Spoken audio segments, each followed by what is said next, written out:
Welcome to the Idea Talks, where we discuss big ideas. The Idea Talks is a weekly podcast with Josh Tice and other leaders on big ideas for life, leadership, and ministry. And I'm your co-host, Drew Polvencia. For more information on this podcast, visit ideanetwork.church. Hey man, this is the part of the episode where we're supposed to advertise my book. All right. So what do you think we should say? I don't feel bad about it. It's not a shameless plug. It's literally your book. You've put a lot of work into it. That's a good point. So you need to pick up a copy. And hey, here's the thing. If you buy a copy and you didn't like it, right, Drew said he'll pay for you to ship it back. It's not what I said. At least an In-N-Out burger, I'll ship to them. You'll ship them. If it's on the East Coast, it'll be all spoiled, but it's fine. Hey, I'm in this book too. You are. You're actually in this book. And I say some things that people don't know about you. It's going to be great. I tell some stories. All right. Are you? Where can people find this book at? Oh, that's right. And what it's called. Okay, so you can pick up this book. Right. It's called The Quest for Friendship. The Quest for Friendship. Insert Galleon's music here. That really is what it is. Right. It's happening right now as we speak. The Idea Network publishing arm of our network has produced this awesome resource, and I really do appreciate it. It's exciting. It really is a discussion of friendship, and I want you to pick up a copy at ideanetwork.church in the shop tab. It's the very first resource at the very top. You can pick it up, and if you put in the promo code free shipping is yours. All right. Yeah. There it is. Go do it now. The Quest for Friendship. Welcome to this edition of the Idea Talks. On today's episode, we have a new guest, never been on the podcast before. We're excited to talk about this topic. Maybe as some homework to this episode, you might want to go back and listen to episode 39. We talked about small town churches and big town churches and what it's potentially like, pros and cons of each. Mm-hmm. And maybe this one's for you. And the episode was entitled "Be Careful What You Wish For." But we kind of contrasted some of the two different churches there. Yeah, and so today we're going to be talking about small town evangelism, and we are at episode 106. Welcome to September, ladies and gentlemen. It's nice and crisp and brisk wherever you might be, and if you're in Las Vegas, it's still 110 degrees, so welcome to September. We are excited because it's only 2 weeks from today. What's 2 weeks from today, Drew? No clue. Drew, the notes are right in front of us, man. Like, that's real.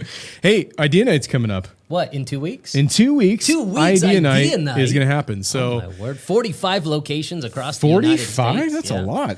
Yeah, you can actually pick from any single one of them. Don't try to go to two places at once. It's not possible. 20 people per location. That's the biggest Idea Day summit, whatever we've ever had, Yeah, these events are growing larger and larger, and this one is going to be nationwide. So if you Google right now, go to ideanetwork.church and look at Idea Night, what'll happen is you'll see a map, and that map will show 45 different locations all over the country, and you can pick the closest one to you. There's probably one within a half hour to an hour and a half away from you, and we want you to go on, register a seat even now. And I want to mention, if you want to become a super fan, go to the ideanetwork.church/store. You can pick up Idea Night swag to wear at Idea Night. And I heard Kylie's going to give you something special. I'm just kidding. She's not going to do that.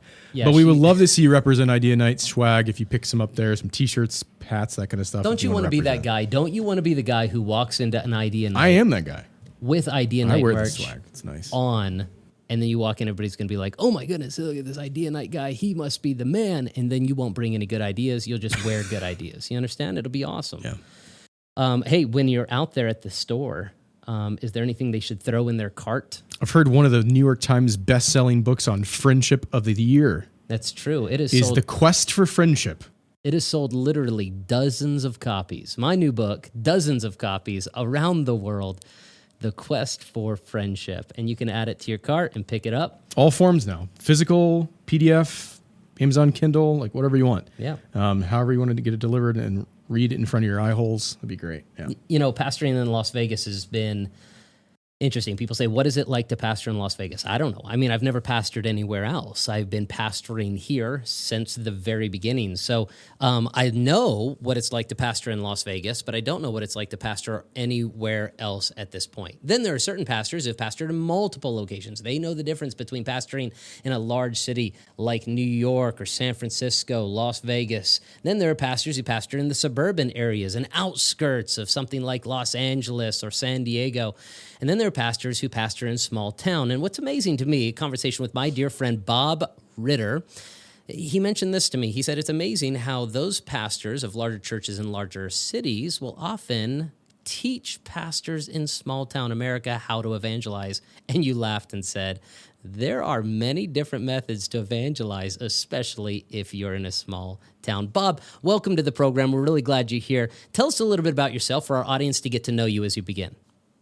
Well, it's great to be here. My name is Bob Ritter. I have pastored now, I guess I'm in my 12th year of pastoring, and been in the ministry since I was a kid, literally. Straight out of college, worked in Hot Springs, Arkansas as a youth pastor for a decade, then moved out here to North Carolina, and I've only pastored here at this one church, but I grew up in a large metropolis, Louisville, Kentucky, over 1 million people. And yes, there is a big city in Kentucky. For those of you that have never been to the state, there actually is. Thanks for clearing that for us, Bob. Appreciate that. I just wanted to make sure. Yeah. Throw some shade on Kentucky. I know somebody else does that. We don't need it. Okay, thanks. But was youth pastor for several years, then became a pastor here in Nebo, North Carolina, and small church, small town. Never planned on pastoring. Never planned on staying in a small town. This was a break in my ministry that turned into a breaking of the pride and the ego, and it was a good break. And so God got what was left, which turns out the better part of me. Who knew? So that's my story in a nutshell. Well, I love it, man. And I just really had a great time getting to know you. We had not known each other prior to going to an Idea Mastermind retreat in Colorado back in early 2021. For those who are not familiar with a mastermind retreat, kind of what happens at one of those? What exactly is that unique Idea Network offering? I enjoyed it. I was able to, I had not been even to an idea day. So I think you guys said I jumped in the deep end of the pool for my first idea opportunity, but I thoroughly enjoyed it. I really appreciated the coaching aspect instead of telling us how to do what we're doing, to just come alongside. And that's one of the reasons I think I may have told you this, Josh. I had laid out of almost everything for many years, just because after being everywhere, I realized I was spending our church's money going out and honestly coming back with a thimble full of ideas that could translate to our culture, our small church, our small town.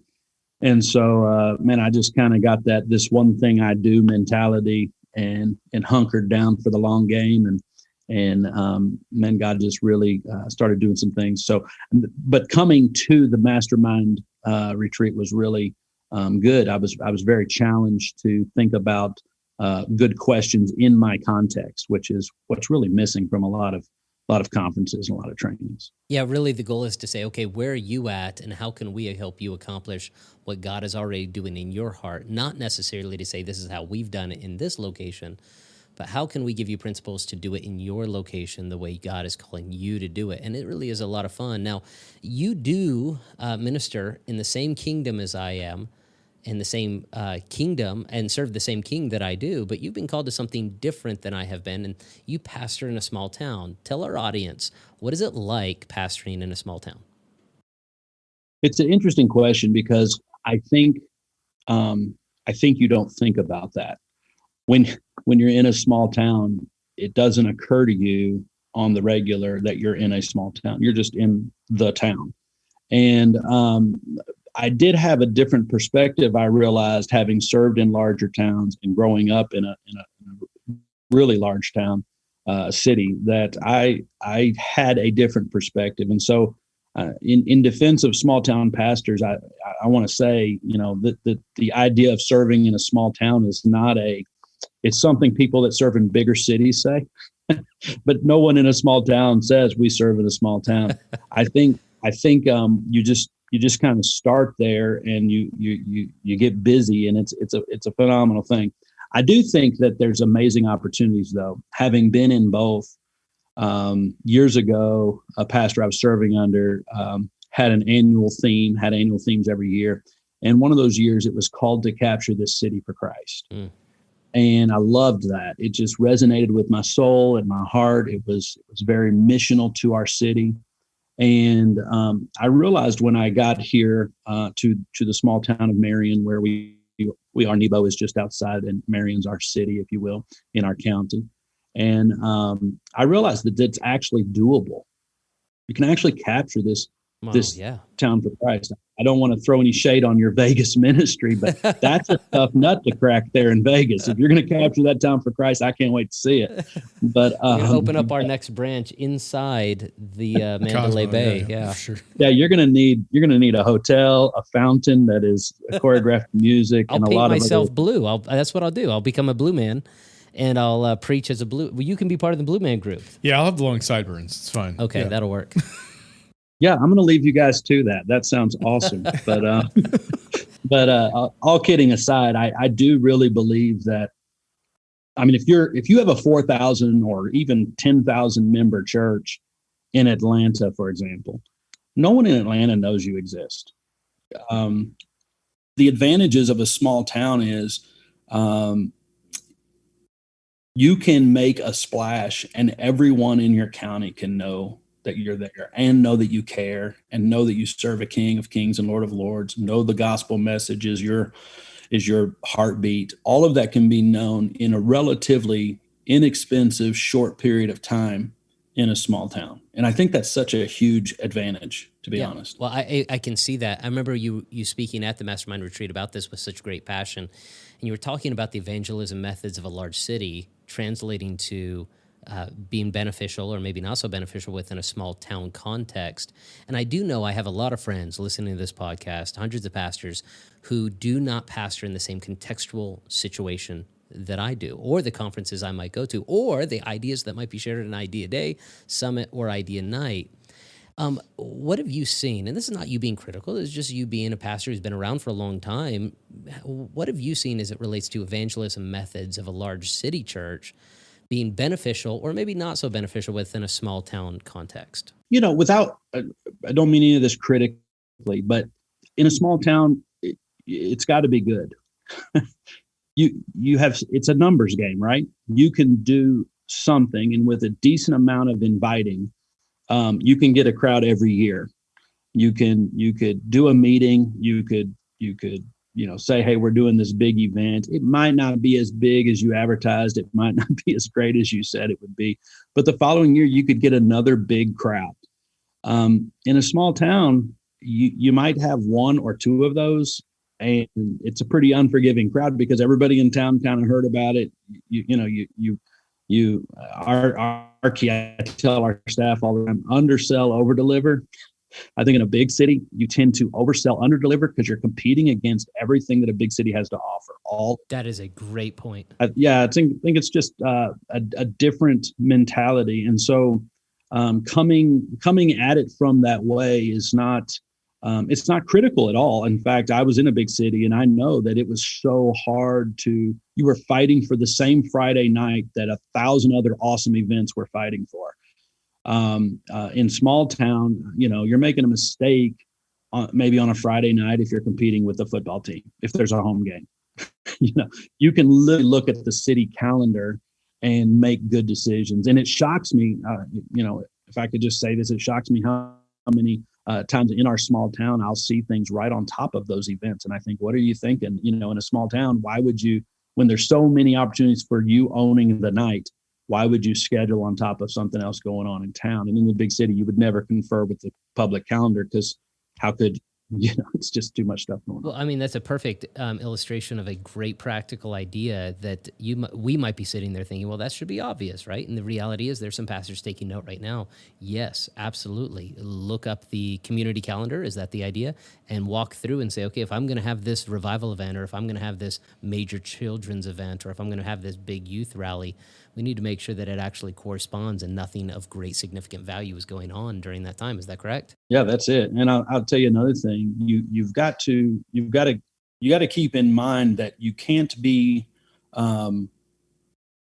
so separated. I want to say that carefully, but all the things that you wouldn't do and you don't have to do because you not being there isn't noticed in a big town. In a small town, when you're not there as a local pastor that says they're pro community and excited about the community, when you're not there, it's noticed. And so you can't just get focused on me and mine. You can't just get focused on church at our place, 3 times a week or whatever the case might be. It really is important that you become engaged with the community and think about what should I be at? Because these people aren't buying the fact that you're community minded if you don't support anything else in the community. So really the concept of being a community leader is truly elevated within a smaller community, because if you don't show up, you are not leading. If you are not there, there is no influence.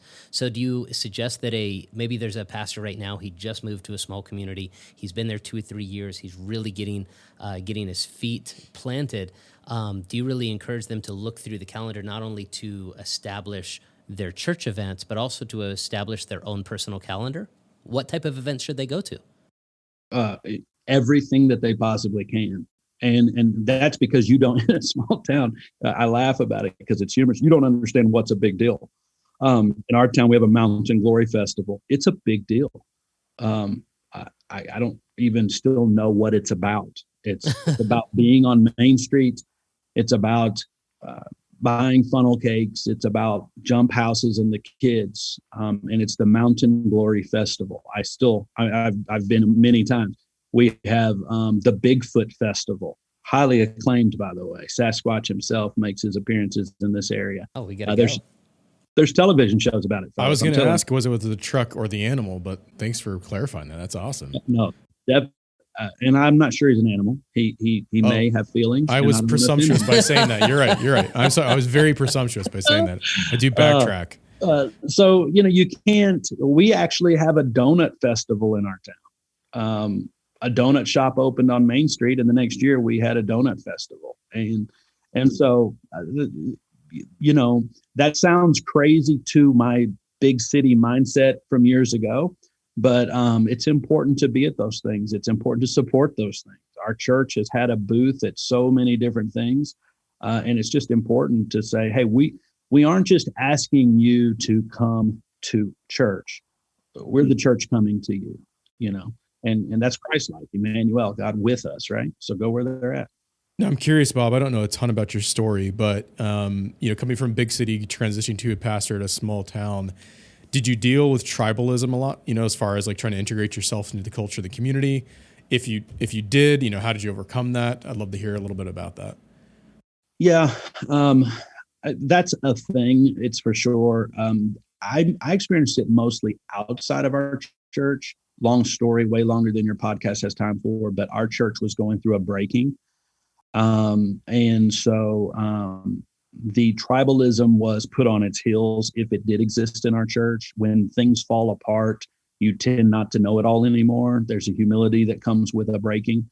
And so the tribalism in our church, to God be all the glory for that, really has been almost non-existent. But there is some of that in the community, other churches, other,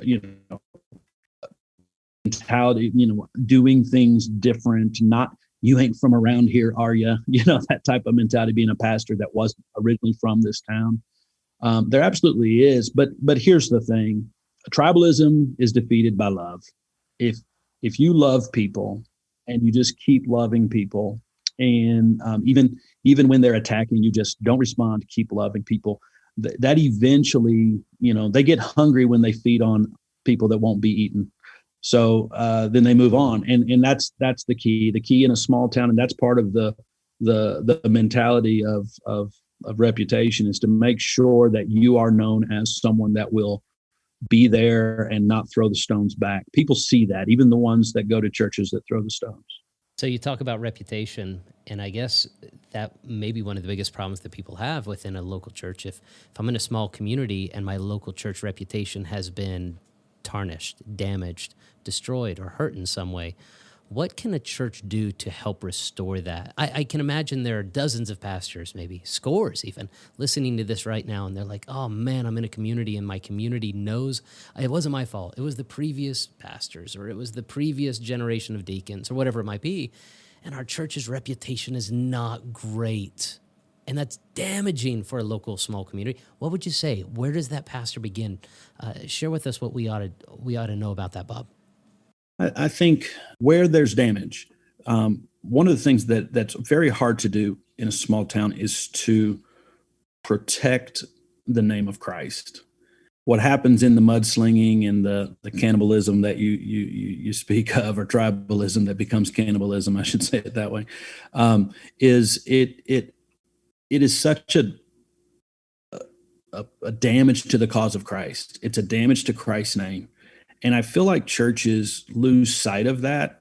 And so I have started with our own church. There's just a no tolerance policy for talking about other churches. It will be heard. This went on in the big cities, but you were talking about people you were never going to meet, you were never going to see. I go into small coffee shops with the other pastors in our town. I can't criticize the county officials and criticize all, I don't like everything that they do, but I'm going to run into them. I can say I'm pro Louisville, Kentucky. I'm never going to meet the mayor. If I'm pro Marion, North Carolina, I'm going to know Steve Little, our mayor, and I'm going to have interactions with him many, many times a year.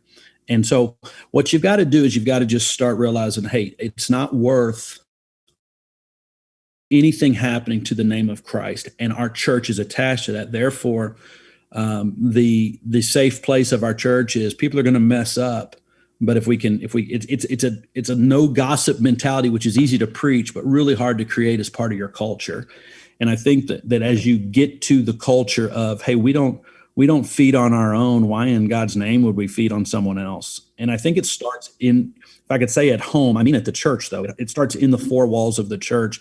And then that goes out. And, the Bible says that love concealeth a matter. So a lot of times I tell people the worse the issue, the more quiet you should be. Not that we're putting anything under the rug. We take a strong stance on sin, and we're not going to make light of the person that needs to be outed. We're not, I'm not in that crowd, but I do think that everything ought not be on your Facebook page in a small town, which, by the way, in a small town, Facebook is it's the local news channel.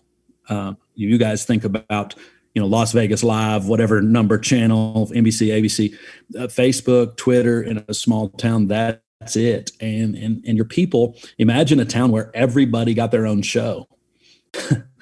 You got to teach your people that you really need to be careful what you say on Facebook. And I wouldn't say we're winning that war, but I think it's an important one. So I see what you're saying. When you talk about concealing matter, clearly you're not talking about the sin, abuse, that kind of stuff. But if you find out somebody is getting divorced, or somebody's having trouble with their 16-year-old child, you don't get on Facebook and say, "Hey, pray for so and so.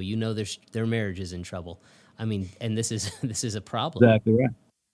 Yeah, that's small town gossip is the prayer requests and did you hear so you could be praying? Let me tell you the whole story so you could pray knowing. It's just nuts. But that's a real thing. And I'm going to tell you, that is to me where all of those things kind of come from. And eventually and praise the Lord, that's kind of our mentality around our place is, hey, we're here for the community. Anything that hurts our message ultimately hurts the community because we have the answer. They're looking everywhere. The breweries aren't going to have the answer. The drug addictions, the drug dealers, the methamphetamines in our counties through the roof. That it's not an ugly thing. It's not fun to look at. You're in Vegas, for Pete's sake. It's an ugly thing, but those aren't ugly people. Those are the people you're called to. And everything going on in Vegas this Friday night is going on in Marion, North Carolina. We just don't have billboards. It's going on in basements. It's going on in mobile home parks. Everything you see on the strip is going on in small town USA. And pastors that don't think that's true aren't community pastors. They're living in a bubble of their own church. I love it. I love what you're saying there. speak to the heart before we move on to the last question of the pastor who really is in the midst of it. And every time they go out and they invite somebody to their local congregation, they say, I'm not that congregation, that church, I don't know. And they've got a bad taste in their mouth because of the bad reputation that the church. What can they do to turn that around? What can the pastor do to stay encouraged and stay in the field? I would get out of the church. I would get everything that I could possibly do in the community going. We do things like this. We every year we go to all of the county schools and we offer our services, our Christian school kids, our church. How can we clean the hallways? How can we help the teachers? How can we be there? We've washed the fire trucks. We've washed the EMS vehicles. We've provided meals when we know they're dealing with a local flooding issue, or with in our area there's forest fires at times in the mountains, and so we take food. There's a lot of ways to get outside of the church. They don't care when you're walking up with a felt need what church you're from. And when you go out there and you start serving, then when they later find out you're that church, that doesn't matter anymore. Wow, that's good. And I would that's what I meant when I said the love of Christ corrects these things. It's if the mission of the church goes on, God knew that people in his church were going to make mistakes. If you look at the men he picked in the Bible, he is totally fine with people that make mistakes. And he never once goes about correcting the mistake. He just gets busy loving them in a way that the mistake just loses its saltiness. And that's what my recommendation would be. I'm sure a smarter man would say something much more eloquent, but that's what's worked for us is just getting out there where they're at. Well, I absolutely love what you're saying. Let your light so shine before men so that they may see your good works and glorify your God, which is in heaven. It's a great point. Jesus has told us way back on the Sermon on the Mount, just shine brightly. And then, like you said, suddenly there's going to be you were from where? Oh, you're awesome. And your reputation has changed because you've brightly shined in front of the community. We went through some of that. We went through some of the breaking that the man that shall not be named type breaking, tough events that you go through in your church. And honestly, I just sat down and said, look, what can we do to eke out some of the budget? And so we came up with what we call margin, and we started budgeting for margin. And then from the margin, we said, we are going to go out and, without putting our church's name all over it, just do things. We spent $5,000 and finished a porch for a church that I saw a thermometer in their yard that was out there for months and months and months and not moving. And all they were trying to raise was like $10,000. It was stuck at $5,000. We went and gave them the $5,000. They finished their porch. We went to another church that had a camp. I preached for their camp. And while I was preaching, insulation fell out of the roof onto the crowd. And we went and asked them if we could borrow their camp for a meeting. And they thought we were having a meeting, and we brought all the materials and we fixed their camp and put a new roof on and fixed the mildewed carpet on the stage. And there's so many ideas. I mean, there must have been 100 things like that we did for about 4 or 5 years. And we started with other churches. And man, it was a hoot. I mean, some didn't know how to say thank you. They thought we were trying to do a hostile takeover. They weren't sure what was going on. They'd never heard of another church that loves on another church. But that word spread in our small town like wildfire.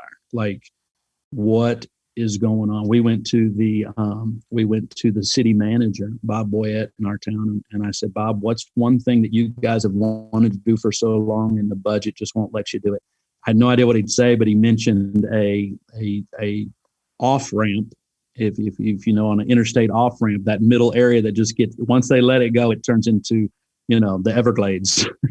He said, we've been wanting to reclaim that so we can mow it, but it's just going to take a lot of hands and a lot of work to get it cleaned out. I said, done.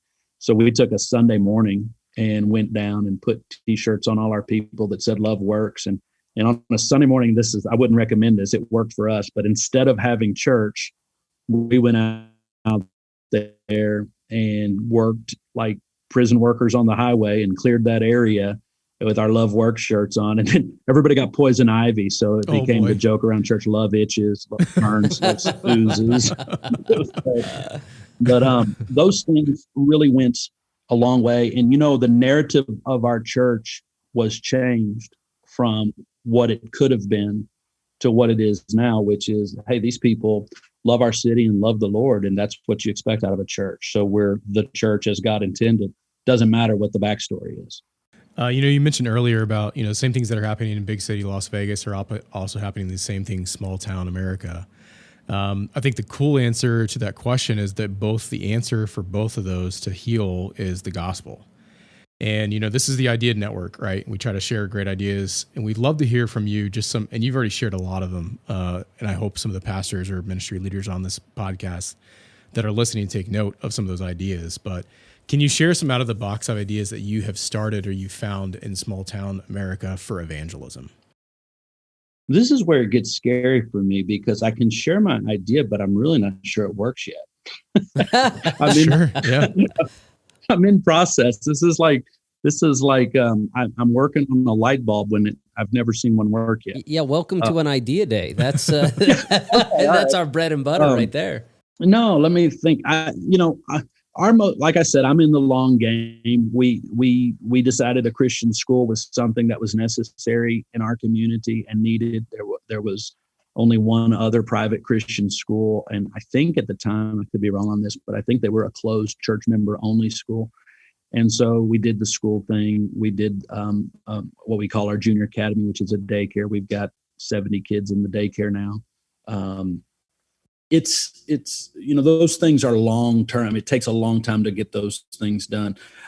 We are right now, probably the most out of the box idea is it's honestly from the Lord for us. And I don't know that it's even worth saying, because it would have to come from the Lord. But in a small town, our biggest auditorium for public consumption, if I could say that, there might be one other auditorium in a church that's close to this size, but is about 600 seats. And in a county of 45,000 people, there's just so many events that county should be able to have that they can't with only a 600-seat venue. And so we felt led to upfit our building more than 2.5 times the size of what our church is, which is not recommended. It's a long story of how we were able to do that. But that comes from what I think the answer to your question is, which is, I think a small town pastor should go to all the events, get around town, rub shoulders with people outside of his church, get to know, and then ask himself this question: what is the felt need of the community? What is the missing link? If you think, it sounds crazy, but if you think back to colonial America, they built that little white church house. That's where they taught the school. That's where they did all the Chamber of Commerce meetings. That's where they had the big fights over that's where they decided who was going to show up and help for the barn raising at old Fred's place. I mean, there was just so many things that happened that you could have never guessed when you built the church back then. And I think that's what we've gotten away from. And I'm a little, I'll say this carefully. I actually think that's a great idea for large town too. Large town pastors, just to say, what is the missing component in our city, and then step into that. So what I've been trying to do is divorce. Another small town thing is that we have holy buildings in small towns. I don't know if you guys deal with this in the big towns, but big cities, I didn't see this as much now, but the church is a sanctified sanctuary. Don't run in here. Don't cough too loudly in here. And so, I've been burning the fatted calf, trying to get away from that sanctity of the sanctuary. And so we're building a building now and upfitting a building that is for community use. I told our church, we're going to use it like a church that uses a movie theater uses it. We're going to use it on Sunday morning, and then we're going to let the community do what they do all week, and we'll come back in Sunday morning. And so that's what we're doing. And it's a crazy idea, but I'm telling you. I mean, really, you're building a community center for the community, which you're going to occupy on Sunday. That's exactly what it is. That's exactly what it is. And we're not gonna freak out when the lost act like the lost in this building. Oh man, I love that. You just can't do that. You can't freak out when So you're not the going to be physician. The physician's not scared of the patient, right? So you're ahead. not going to be the footloose pastor who's going to try to shut down the dance. I'm actually the reverse footloose. I'm thinking about what type of a dance could we have. Footloose is still the greatest movie ever made, right? Sure, yeah. Oh, come on. You missed the cue. It's from Endgame, Avengers Endgame. I know. And what was the response? Do you remember what? No. I'm getting really frustrated. I'm so sorry. I set you up like I queued up you perfectly. And your response should have been, it never was. Josh and her huge nerds when it comes to Avengers. Can I just say I marvel at your oh, that is terrible. I marvel. That's all I got, because I don't feast on them like you clearly do. I do. I've got to go home later tonight and watch my most recent episode of Loki. So we got to wrap this up. Oh, sorry to get in the way of that. Oh, man. No, I love it. I love the intentionality of saying, okay, if I'm a community leader, I need to not only get out there. And it seems like your ministry philosophy is twofold. Get out of the church and get the community into the community. Let them see me. Let them see us. Let's shine brightly there. And then let's invite the community into the facility and let the church or the community know it's their community building, which to me, that is such a brilliant concept, a unique concept, one I've rarely ever heard of. And so, man, I love that concept. I love that idea. And that's what this episode is. That's what each episode is supposed to be. Fresh ideas, new ideas, an opportunity for you to really contemplate what are the new ideas and the fresh ideas being thrown around evangelical Christian world right now, and what are the fresh new ideas that I'm thinking through in my local context. So maybe you're sitting there and some of these ideas are really resonating that Bob was able to share, or maybe it sparks something new inside of you that says, I can't do that, but maybe I can do this. We want to encourage you on that way. We want to encourage you to make that idea happen. Bob, for those of you who want to know more about your ministry as well as the community in Nebo, how can they find you? Well, you go down past that creek. No, I'm just kidding. Third tree on the left. No, nebocrossing.com. My email's bob@nebocrossing.com.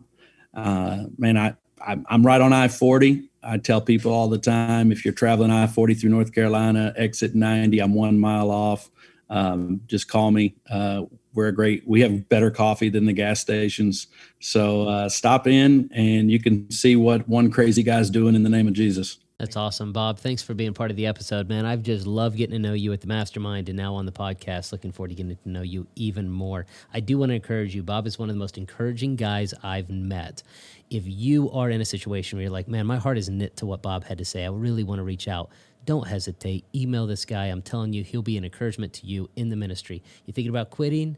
I don't normally say this. You're discouraged. You're thinking about quitting. The Holy Spirit's been leading me to say this. Reach out to me. Reach out to Drew, or reach out to Bob, and we can help you and encourage you. I know that Bob has a heart for that. So thanks for listening to this episode. That is episode 106. Thanks so much for listening to today's Idea Talks. If you would like to reach out to us, drop us an email at joshtice@ideanetwork.church. If you benefited from this podcast, we ask that you take a moment to show your support by subscribing, rating, and reviewing the podcast on iTunes. Thanks again for joining us, and we will see you right here again at the Idea Talks podcast.